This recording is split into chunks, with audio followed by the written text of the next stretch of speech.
I'll send out a note to everyone, but you can always find it under the Florida HIE website under training resources. I think it's a training library. It has all the Smart Bar sessions posted there, which you can go on and view at any time, share amongst your organization for new members or maybe people who aren't familiar with the Florida HIE and ENS and how the system works. But I think it answers a lot of questions that folks might have regarding ENS and using our tools, the service desk, prompt, all kinds of things.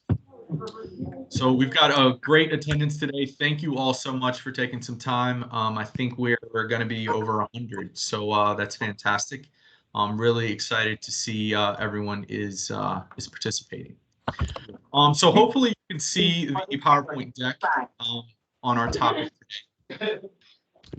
And again, if you could just mute yourselves when you log in, that way when I start presenting, there is not additional background noise and everyone can hear everything.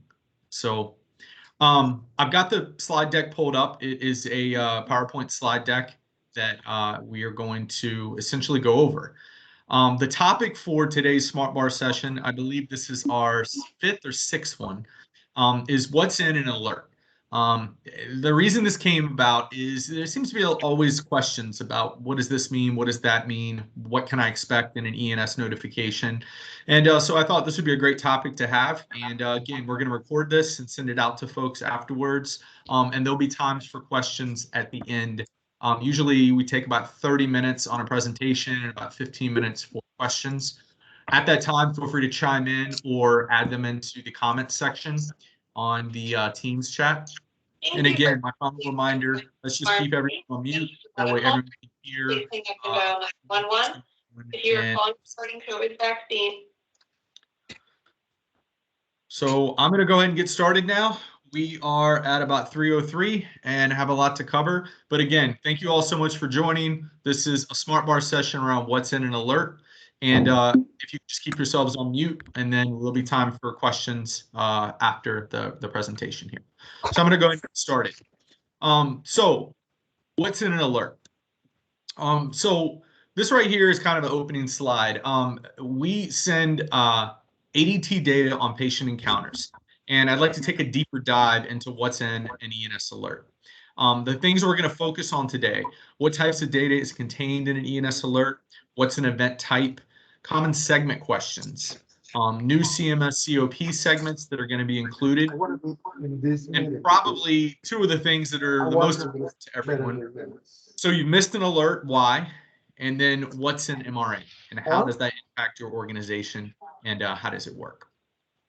So again, if everyone just keep yourselves on mute, we will we'll continue on. The first slide deck that I've started here is what data is in an alert. A husband, a body partner, and a body friend. Sorry, if you could just put yourself on mute, I'd appreciate it. Thank you very much. All right. Okay. Sorry about that. So what data is in an alert? So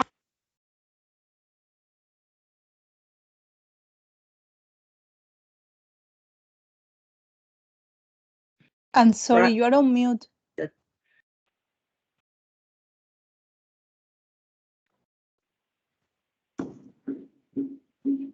think you muted yourself. You are on mute, Brian. You're on mute, Brian.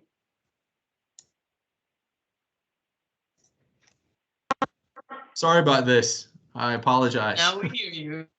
All right, good. I'm sorry, everyone. Okay, I'm going to get back into it. So what's in an alert?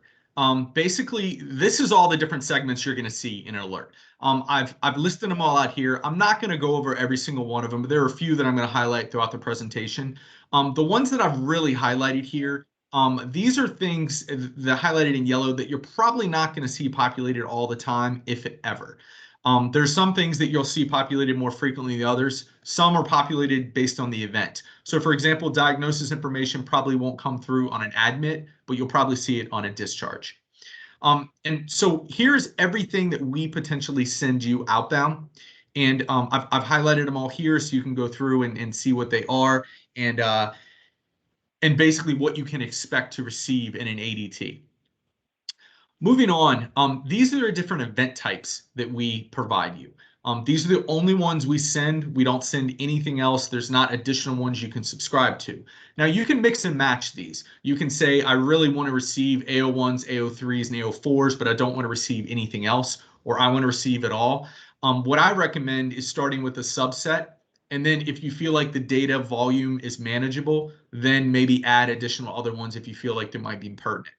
The most important question you can ask your organization is, if I receive a pre-admit AO5, what are we going to do with this? Because if you say nothing, we don't care about pre-admits, then don't bother receiving them. That's the type of thing that I would really focus on when you're selecting events, or maybe you're thinking about the volume is a little too high. What are things maybe we can remove? So there's a couple things of the ones on the notes that I've provided here on the right-hand side that I wanted to highlight, because some of these event types we get questions about. The first, an AO2 transfer. A lot of people seem to think that transfers are someone being transferred to another facility, and that's not true. A transfer is what happens inside the hospital's walls. So maybe they get transferred to another wing, or maybe they're being moved to another area or from another bed, or maybe they're transferred down to X-rays or into another status. We've also noticed from a lot of our data centers that sometimes they'll admit a patient, but they don't populate it with a lot of demographic information because maybe they don't have it. The patient comes in incapacitated, or they provide, I don't know what my address is, I'm bleeding right now, can you just see me? And then when they get stable and they're in a little bit better situation, they'll go back to them and say, can you give me your updated address and phone number and all that information? And then at that time, they'll submit that as an AO2 transfer. So sometimes you may never get an admit on a patient, but you would receive the transfer because the demographic information provided from the hospital finally matches to something you've submitted on your patient panel. So sometimes getting AO2 transfers is helpful because it allows you to, maybe you didn't get that admit, but you did get the transfer. And then you would, of course, see the discharge and everything else that came after that. And the reason is because the patient demographic information is finally something we can match on and send you. The AO3 is the other thing that I want to highlight. A lot of people say, well, I got an AO3, but it didn't have diagnosis information, or it didn't have discharge to list location, or a couple of the things that maybe you would expect to get on an AO3. So what we have done is we've added AO8 information, which you can see down there. It's called AO8 update. And this is essentially updating patient information. And so what we'll do is our system will look for AO3s, and we'll send those out to you. But if we get an AO8 that contains information that an AO3 didn't contain, we'll send the AO8 out to you with that additional information. So now you've been able to see the discharge, but then you also get the AO8, which contains additional diagnosis information, discharge disposition, diagnosis codes, things like that that maybe weren't included in the AO3. The other thing I'll highlight is the AO4, or I'm sorry, the AO5. It's the pre-admit. So a pre-admit is typically something that people do and submit us when they are scheduling for surgery or maybe an inpatient procedure or something like that. That is probably the rarest event we receive because it doesn't happen often. Most of the times hospitals don't even send it to us, but it does occasionally happen. There's not a lot of action there because a pre-admit means that patient is not in the hospital at that moment. So you pick up the phone and call to try to reach out to maybe a attending physician or something like that. The patient typically is not in the hospital yet. They may be en route. Maybe an EMS called and notified we've got so-and-so coming in, and they put him in as an AO5. But typically AO5s mean it's scheduling for surgery, and it's a very rare thing to receive. So again, these are all the event types. And on the notes here, there are a couple things I want to call out about certain event types just to build awareness to you guys as subscribers.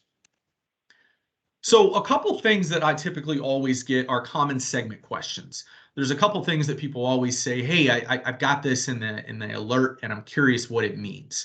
So I've got 5 here listed, and I'm going to go through each one. But the last 3 are the ones that I get the most out of anything in regards to questions from subscribers.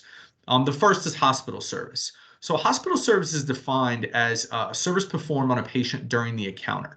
So a lot of times it's a surgical, a medical, cardiac, there's things like this. This is a very simple Google search. You can just type in hospital service code set ADT, and you get 4 or 5 links that come up. And typically the top 5 or 6 codes that you're receiving in the hospital service will map directly to surgical, medical, or cardiac. I think there's a few others, but hospital service is something I get a lot of questions about, and a simple Google search for hospital service code set will provide you a mapping that you can hopefully receive, be able to ingest, or just know what they mean for your staff. The other is admit type.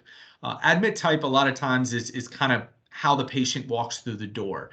The same thing with this. You can do a simple Google search for admit type code set and you can get most mappings. A lot of times it's when the patient was admitted, was it an accident, was it an urgent thing, a routine, maybe they walked in with a bum leg or a bruised toe. Elective is obviously coming in for elective surgery. Accident urgent are the ones that you're going to get mainly for ER. Maybe this might mean the patient came in incapacitated or some other more severe issue. Visit type is the other thing I will highlight. This is a number that a patient, when they're admitted to the facility, the visit number follows them around throughout their entire stay. So it's different than the episode or patient account ID. A lot of time the patient account ID or episode ID is at the actual event. So during an admit, you'll get an episode ID. During a transfer, you might get another one. During a discharge, you'll get another one. A lot of times hospitals use this as a way to bill. They will assign a patient account ID as a way to bill, or an episode ID as a way to bill them. But 90% of the time, that from what we can tell, it is exactly the same as the visit number. Again, the visit number is the way you can track a patient from admit to discharge in one continuous encounter. So when you see a patient come in, the visit number isn't going to be the same every time. It's not going to be the same every time they go in the hospital. But a lot of times the patient account ID might be. It might be the same over and over and over again at that same facility. The next thing I'll highlight is the event timestamp. I get a lot of questions about this. The event timestamp is the time that we receive the ADT by our ADT system, by our HIE system. It's not the actual time the event occurred. Sometimes it might be pretty close on admit or discharge, because obviously an admit comes in and we receive the encounter usually 10 to 15 minutes afterwards. So it might be about the same.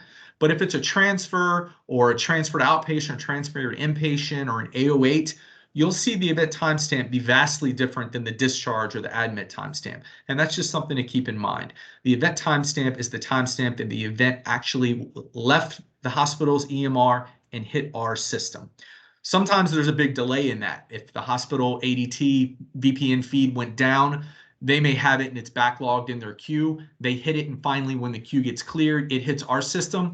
But our system will show a different time than the admit timestamp, because in their admit timestamp, they may have 12 o'clock, but it didn't hit our system until 2 o'clock due to a VPN issue. So just something to keep in mind on some segments and some questions that I've received over the years, and some things I wanted to flag for folks.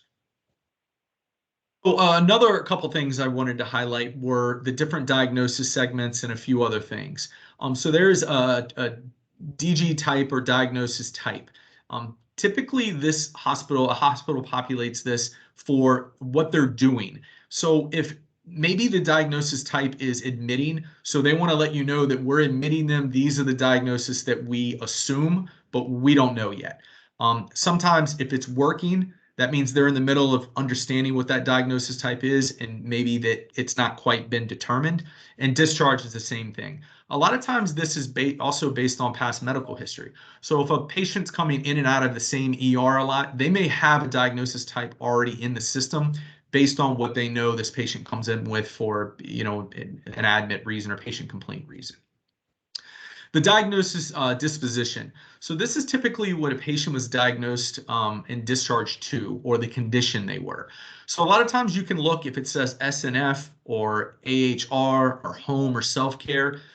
This is just telling you how they were discharged.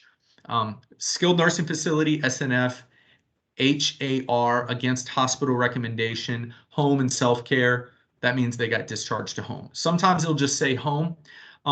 Typically, this is something really difficult for us to determine because every hospital system has their own codes. And I'm sure some of you guys have asked for this before. There's hundreds of them. They're constantly changing. They'll add new things in. They move from Cerner to Epic. It's now different.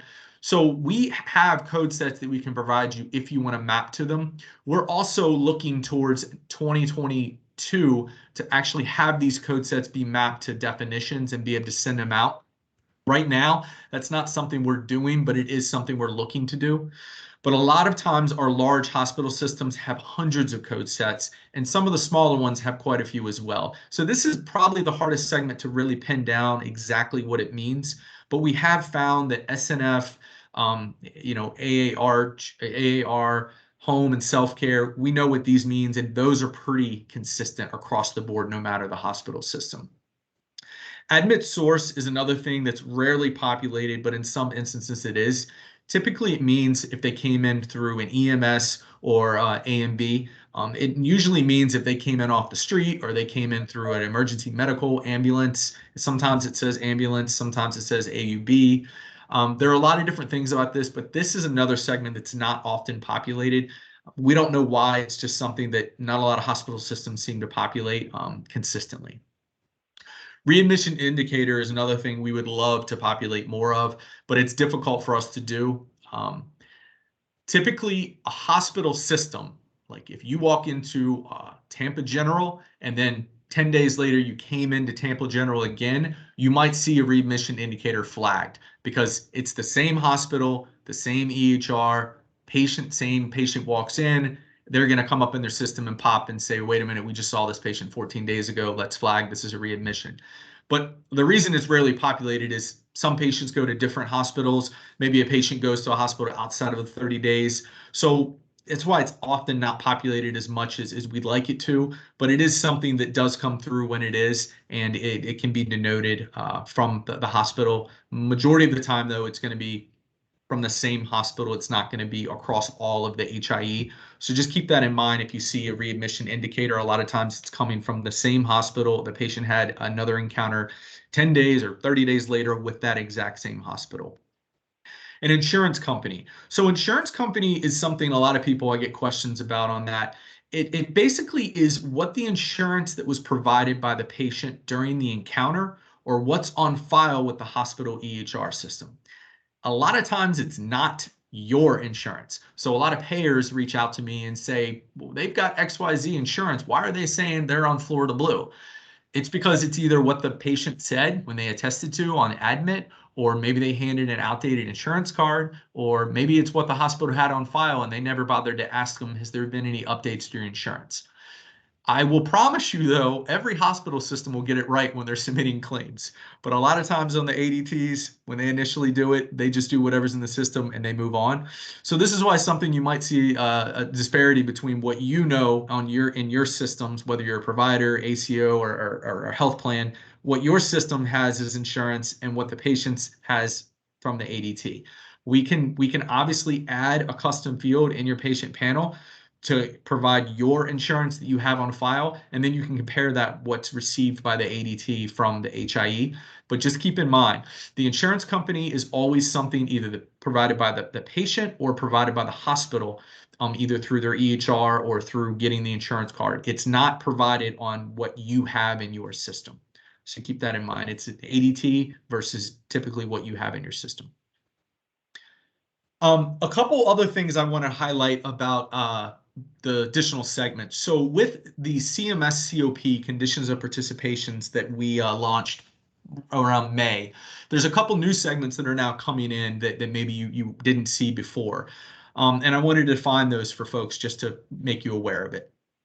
So there's an option now when a patient gets admitted or is in the hospital to say, did a PCP refer you to come in for this surgery or this visit or whatever it may be? And a lot of times that information can now be captured and provided in the ADT. And it will come through to you based on what they've provided. And I'm just noticing now, I don't think I updated the copy here. So I will get that updated and send it out. But again, the referring PCP is been attested to when the patient goes in for a routine, maybe it's a inpatient surgery, or they're coming in, I was told to come to the cancer center to get checked out, and this is the PCP that referred me. If they get a referral for this work or surgery, that's where you're going to get that information on the PCP.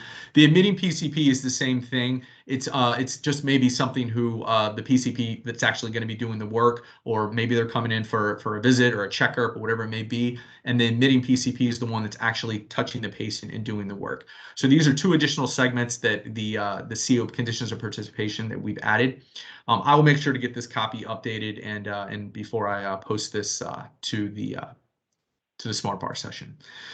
The other thing is the observation status. So this is a big thing that we've been able to capture now. There's an additional segment that we were able to capture around observation. So sometimes a patient may be admitted under ER inpatient patient class, but after the surgery or the service has been performed, they're going to be moved to observation just to be monitored and watched. And a lot of times they change that patient class to outpatient, or maybe they keep the patient class the same, but they've identified that this patient is an OBS status, which is observation status. This is something we are now capturing. It's not from 100% of facilities, but it's a lot. It's the majority of them. And it's only for acute care facilities.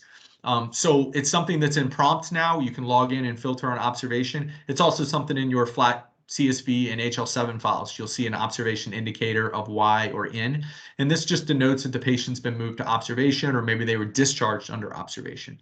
So something to keep in mind when you're seeing that particular indicator come up, what that exactly means. All right, so this is probably the biggest thing that I get a lot of questions for. So you've missed an alert, why? There's a 1,000 different reasons as to why you could miss alerts, but I wanted to go over some basic things just to highlight exactly some things and the reasons why you might potentially get a missed alert. The first thing I will say, and majority of the time this is it's bad patient demographic provided within your panel, or the ADT we received, the patient gave bad demographics.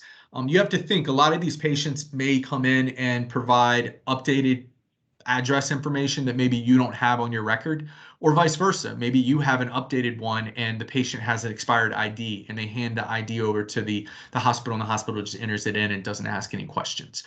So that right there is probably the biggest thing. We have the Florida HIE stores data for around 10 days. So if you've missed an encounter and you want to know why, we can look back and find out within 10 days of why that encounter didn't occur. But I will tell you, for the second point, if I open your patient panel or our team opens it and we see that you haven't provided phone numbers, you haven't provided any insurance information, and maybe you've provided an address, but it doesn't have a street, or maybe you don't have a city or state listed, we're not going to heavily look into that. And the reason is because we know the demographics you provided aren't complete. So that means even if we go back and look and say, yeah, it matches to what you've provided, it didn't match enough to create a match rate score. And there's different thresholds. We look at name, middle initial, last name, date of birth, gender, address, zip, city, state, phone, and insurance. If you provide all this information, you're going to have a really high match rate, even if it's outdated information, because our system stores historical information on those patients. So if you have something that's outdated, sometimes it's better to populate it than not populate it at all, because maybe we have that city we got it 8 months ago of that older city, and we can match it that way. Same with date of birth. That's a big one. And gender, names, if you don't have middle name and maybe you have middle initial, populate that, because that helps increase the match score and potentially limits misnotifications based on bad demographics. But most of the time, the reason an alert isn't matched, it's because there was bad demographics either coming from the hospital or coming from the panel. And those two things didn't match up, and that's why an alert didn't trigger. The other thing is an ADT errored out due to incorrect segments being populated from data center. So sometimes this happens. We might expect the date of birth to be in a certain format, and the ADT came over with an incorrect date of birth in the incorrect format, so it errored out in our system. Or, maybe there was some diagnosis information that we were expecting it to be in a diagnosis code segments, and instead it was a free text, so it blew up our segment restrictions, which, for codes, we have X number of characters can be included. For descriptions, it's X number of characters can be included. And if you flip-flop those, sometimes it errors out. Other times, things just get stuck in the VPN. It hits outbound. Maybe there's too many things trying to go through the pipe all at once or something, and it gets blocked and it errors out and fails. And then may replay it a couple days later or a couple hours later, and it may go through and match. But that might be the reason why an ADT didn't come through immediately, or a discharge didn't come through on that day. It came through 3 days later. These are just some basic things that happen. I mean, we typically process, I think it's over 100 million ADTs a month that our system ingests, reviews, matches, looks to determine whether we should send it out or dump it. So it's a lot of data going through. And so sometimes things happen. The ADT errors out or it gets stuck, and we have to cycle a VPN or ask the data center to do. So these are some things that potentially happen. The last thing, and this was a big issue last year, but I think now we're starting to get a little better about it. The patient was transferred to outpatient, but not listed as an OBS, or the hospital isn't providing OBS indicator. We do not send outpatient data.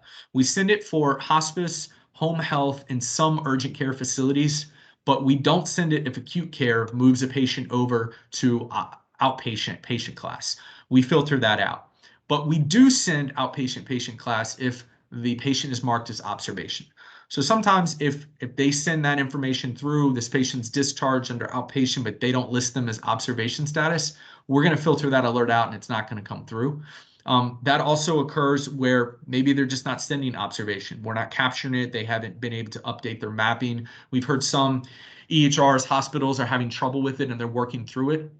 But just keep that in mind. That's another reason why you may miss a discharge where a patient moved to observation and it's something that the hospital didn't flag correctly, or maybe their mapping's not right, or they're sending outpatient but not marking observation as an indicator. So these are some of the top reasons why an alert may not be sent to you.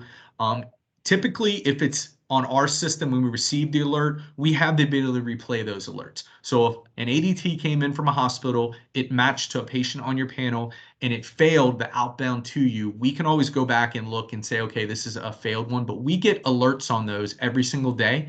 And usually in the morning, we'll log in and we'll look and say, these are the things that failed, let's replay them, and we work to replay them. But keep in mind, if it doesn't match in our system for the demographics being incorrect or some other reason, we have about a 10-day window to go back and find out why. But majority of the time, it's because there's bad demographics either provided in the panel you submitted or in the ADT from the hospital. They just didn't capture updated demographics, or maybe didn't populate it all correctly. Maybe on discharge, though, you'll see a discharge and not an admit because of that. At that time, they were able to capture all the demographics and populate it correctly. The other thing that I'll highlight on why you potentially missed an alert has to do with MRN. So I know I've talked to a lot of folks about this, but what's in an MRN? The MRN is probably one of the most single important elements within a patient panel. Obviously, demographics are important from a matching standpoint, but for us to know that this patient is attributed to your subscription, the MRN is a critical element because we leverage that MRN. It goes in our system and it ties that patient to your subscription. If you enter a patient, for example, Aaron Parsons, as an MRN of 1234, our system says Aaron Parsons has an MRN of 1234 and is attributed to this subscriber. We expect Aaron Parsons to always have that MRN and always be attributed to that subscriber. If you submit another panel with Aaron Parsons with an MRN of 456, the system's going to go, wait a minute, I already have an Aaron Parsons. What is this, two separate people? Well, their demographics look the same, so what's going on? And the system doesn't quite know to match it up because it thinks maybe they're two Aaron Parsons, but they have the exact same demographics, but there's a different MRN. What's going on? So anything you can do to avoid that from happening is tremendously helpful to the Florida HIE. It means you're going to have a more consistent match rate. You're going to have more ability to us to go back and look and research why a patient match didn't occur. Because if we're looking for a patient name, there could be 50 Aaron Parsons in the system, but there's only one Aaron Parsons with MRN of 1234 attributed to your subscription.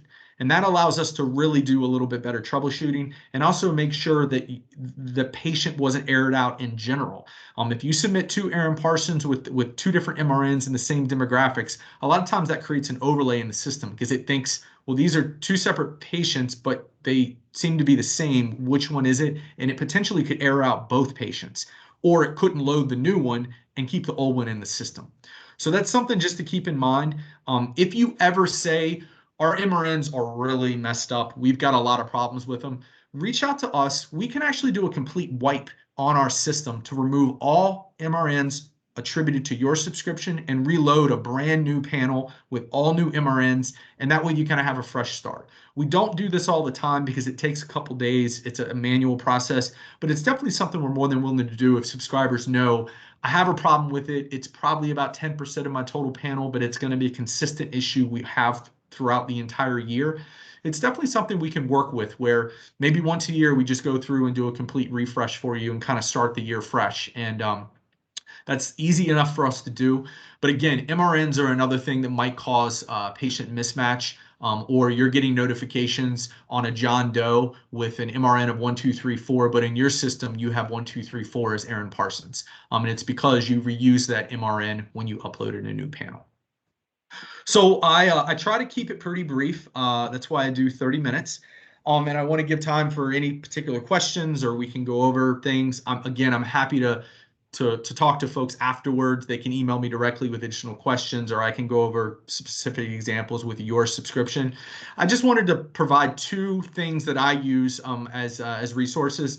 The first one, you can type in a segment type, and it'll actually tell you in that website exactly what the segment is and some common values you can receive in it.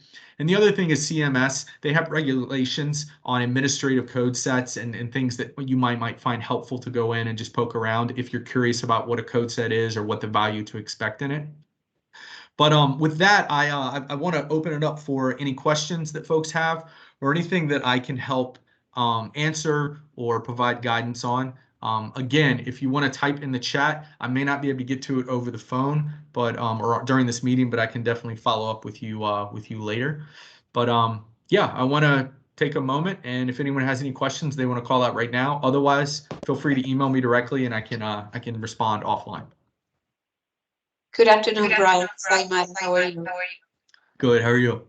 I'm good. Are you going to share this presentation with the participants? Yes, I'm gonna send this entire recording out to all the ENS subscribers, and we will also provide this slide deck. I'll update those two things in there, but I'll provide the PowerPoint slide deck in this as well. Okay, that would be great. Great presentations, very helpful. Thank you. Good, good. Glad to hear it.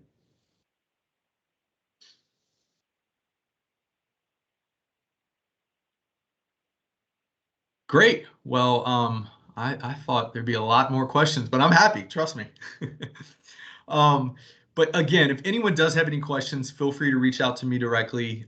BSmart, BSMART at AINQ.com, or you can always email the Florida Service Desk, and we can respond, answer any questions you might have. But I think hopefully this allows people to understand a little bit more about the notifications, about the values included in them, and the type of data you can expect. So with that, I'm going to go ahead and stop recording. But if there are, again, any other questions folks have, feel free